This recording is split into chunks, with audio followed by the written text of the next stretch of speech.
And here we go. Good afternoon.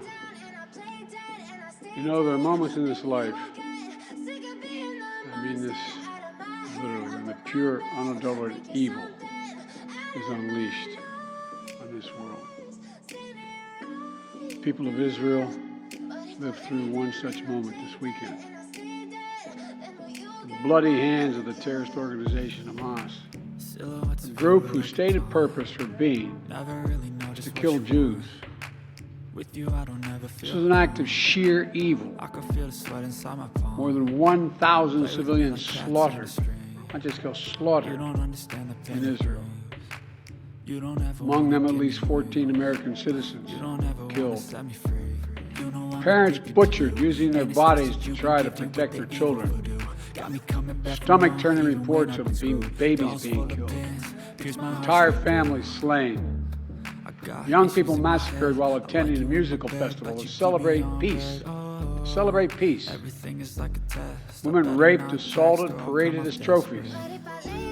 Families hid their fear for hours and hours, desperately trying to keep their children quiet to avoid drawing attention.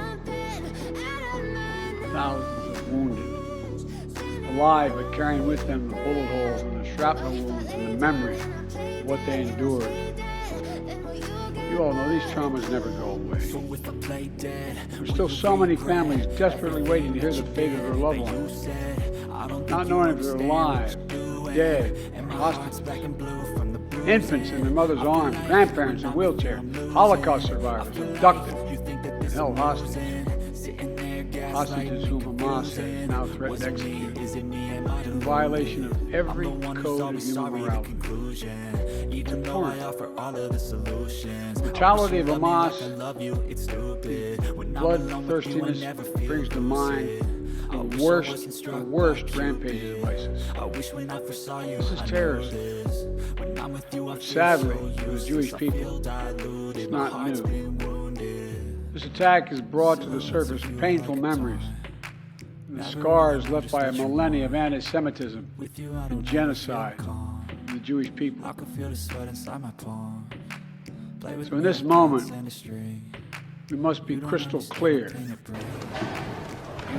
Okay. We stand with Israel. We stand with Israel. We will make sure Israel has what it needs to take care of its citizens, defend itself, and respond to this attack. There's no justification for terrorism. There's no excuse. Hamas does not stand for the Palestinian people's right to dignity and self-determination. The stated purpose is the annihilation of the state of Israel and the murder of Jewish people. They use Palestinian civilians as human shields. Hamas offers nothing but terror and bloodshed with no regard to who pays the price. The loss of innocent life is heartbreaking. Like every nation in the world, Israel has the right to respond, indeed has a duty to respond to these vicious attacks. I just got off the phone with the third call with Prime Minister Netanyahu, and I told him the United States experience what Israel is experiencing, our response will be swift, decisive, and overwhelming. We also discussed how democracies like Israel and the United States are stronger and more secure when we act according to the rule of law. Terrorists purposely target civilians, kill them. We uphold the laws of war, the law of war. It matters, there's a difference. Today, Americans across the country are praying for all those families who have been ripped apart. A lot of us know how it feels when there's a black hole in your chest when you lose family. Feeling like you're being sucked in. Anger, pain, a sense of hopelessness. This is what they mean by human tragedy. Atrocity. On an appalling scale. We're going to continue to stand united, supporting the people of Israel who are suffering unspeakable losses, and opposing the hatred and violence of terrorism. My team has been in near constant communication with our Israeli partners all across the region and the world from the moment this crisis began. We're surging additional military assistance, including ammunition and interceptors, to replenish Iron Dome. We're going to make sure that Israel does not run out of these critical assets to defend its cities and its citizens. My administration has consulted closely with Congress throughout this crisis. When Congress returns, we're going to ask them to take urgent action to fund the national security requirements of our critical partners. This is not about party or politics. This is about the security of our world, the security of the United States of America. We now know that American citizens are among those being held by Hamas. I've directed my team to share intelligence and deploy additional experts from across the United States government to consult with and advise Israeli counterparts on hostage recovery efforts. Because as president, I have no higher priority than the safety of Americans being held hostage around the world. The United States has also enhanced our military force posture in the region to strengthen our deterrence. The Department of Defense has moved the USS Gerald R. Ford Carrier Strike Group to the Eastern Mediterranean and bolstered our fighter aircraft presence. And we stand ready to move in additional assets as needed. Let me say again, to any country, any organization, anyone thinking of taking advantage of this situation, I have one word: don't. Don't. Okay.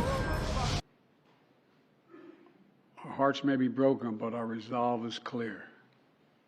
Yesterday I also spoke with the leaders of France, Germany, Italy, and UK to discuss the latest developments with our European allies and coordinate our united response. This comes on top of days of steady engagement with partners across the region. We're also taking steps at home. In cities across the United States of America, police departments have stepped up security around centers of Jewish life. The Department of Homeland Security and the Federal Bureau of Investigation are working closely with state and local law enforcement and Jewish community partners to identify and disrupt any domestic threat that could emerge in connection with these horrific attacks. This is a moment for the United States to come together, to grieve with those who are mourning. Let's be real clear. There's no place for hate in America. Not against Jews, not against Muslims, not against anybody. We reject, what we reject is terrorism. We condemn the indiscriminate evil. This is what we've always done. That's what America stands for. You know, just over 50 years ago, I was thinking about it this morning, talking to the Secretary of State, the Vice President of my office. Over 50 years ago, as a young senator, I visited Israel for the first time as a newly elected senator. I had a long trip meeting with Golda Meir in her office. And my heart's black and blue from the bruising. I feel like when I'm with you I'm losing. I feel like you think that this amusing. I guess you could see the consternation on my face as she described my face. I'm the one who's always sorry, the conclusion. Even though I offer all of the solutions, I wish you loved me like I love you, it's stupid. When I'm alone with you, I never feel lucid. I wish I wasn't struck by Cupid. I wish when I first saw you, I knew this. When I'm with you, I feel so useless. I feel diluted, my heart's been I guess I was concerned. She leaned over and whispered to me, she said, "Don't worry, son, we have a secret weapon here. I can feel the My sun word inside is my what she palm. said. Play with We me have like no that's place else to go. You don't understand the pain We of have no pain. place else to go." You don't ever wanna give me wings. You don't ever wanna set me free. For 75 years, Israel has stood as the ultimate guarantor of the security of Jewish people around the world. So the atrocities of the past could never happen again. Let there be no doubt, the United States has Israel's back. We will make sure the Jewish and democratic state of Israel can defend itself today, tomorrow, as we always have. It's as simple as that. It's atrocities. It's sickening. We're with Israel. Let's make no mistake. Thank you. President, what was your reaction